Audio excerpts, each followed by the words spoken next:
Is Alicia Enriquez, and this is my case study, Learning from Immigrant Families. The significance of this study. Literacy is often viewed only as schooled literacy in the dominant language, and the role of the home has been undervalued. The home and community of multicultural families have important roles in literacy development.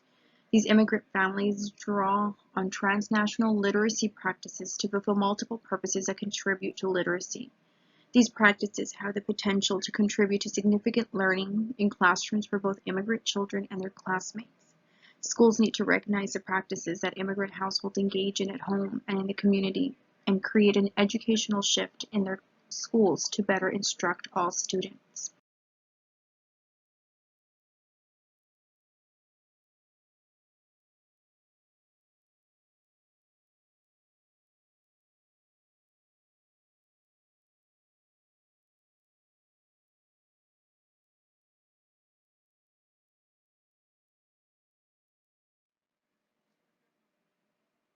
The methods.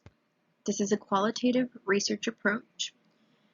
It was a case study research. The context of the study took place at a household of immigrant participants in Bar, Texas, in a low-income neighborhood.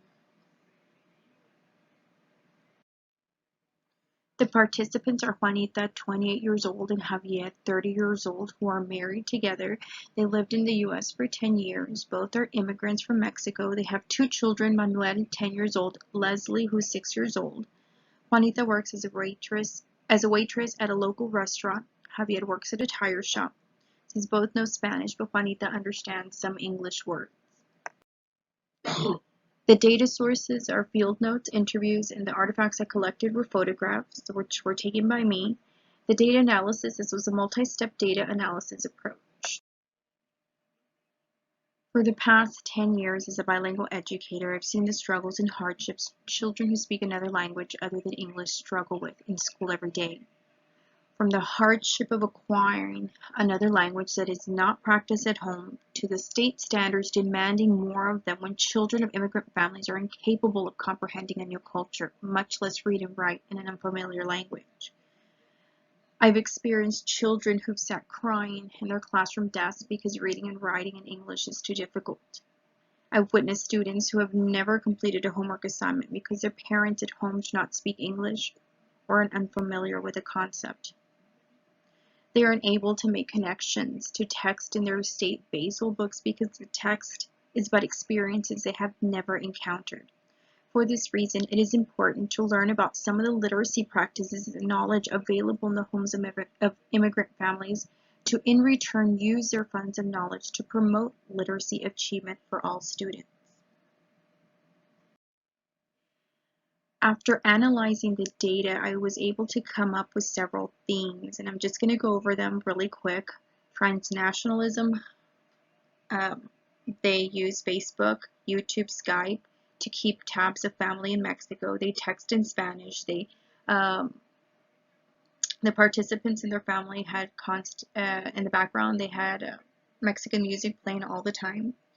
The cartoons, they saw Chavo del Ocho, they saw SpongeBob, news in English, as well as novelas in Spanish. The funds of knowledge is another theme I was able to analyze from the data, and that was they do a lot of storytelling. They tell each other leyendas and stories about when they were young in Mexico, and they tell it to their children. They read the Bible in Spanish together as a family. They have constant conversations during dinner, at home, after work with their children, and they are constantly code switching.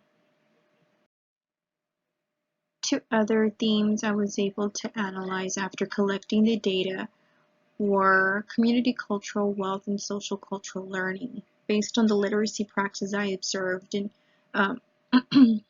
and analyzed, I was able to see that a lot of the literacy practices in their home touched up on some of the capitals and that pertain to cultural wealth. And also, they learn from each other. They do a lot of social learning. And one of the examples was that Juanita mentions that she works as a waitress at a local restaurant, and Sometimes the customers speak to her in English, and although she's able to understand some of the basic words, she relies heavily on some of her coworkers to assist her and help her. And also, she relies a lot on her children. She uses Manuel to translate for her most of the times when they go to pay bills, when they go to the bank, or to school.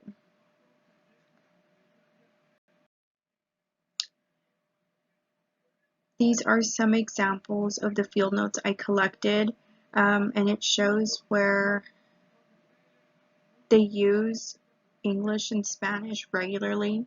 They code switch. One of the interview questions that was asked to Juanita was, do you code switch when you speak? And she answered, sí, todo el tiempo, hasta los niños hablan así también. So they're used to using both languages and to make sense. One of the times I was there, I was speaking to her, well, I was interviewing her, and Manuel approaches us and he asks her, ¿puedo usar el Nintendo Switch to play?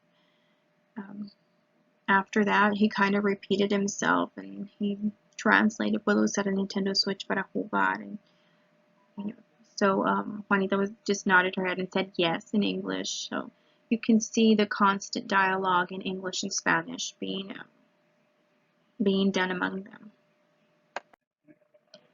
So what does this mean in regards to immigrants' literacy practices? The children of immigrant families bring rich transnational funds of knowledge to classrooms. Immigrant families engage in reading, writing, and viewing of language and literacy practice in their homes, and using these funds of knowledge in the classroom can help children of immigrant families with literacy and language development. Transnational literacy practices create powerful opportunities for learning that are generally not available to children raised in mononational spaces. So how do literacy practices support their life as transnationals? According to Sanchez and Casas, it is possible for immigrant families to live lives as transnationals where they are highly influenced by two different countries.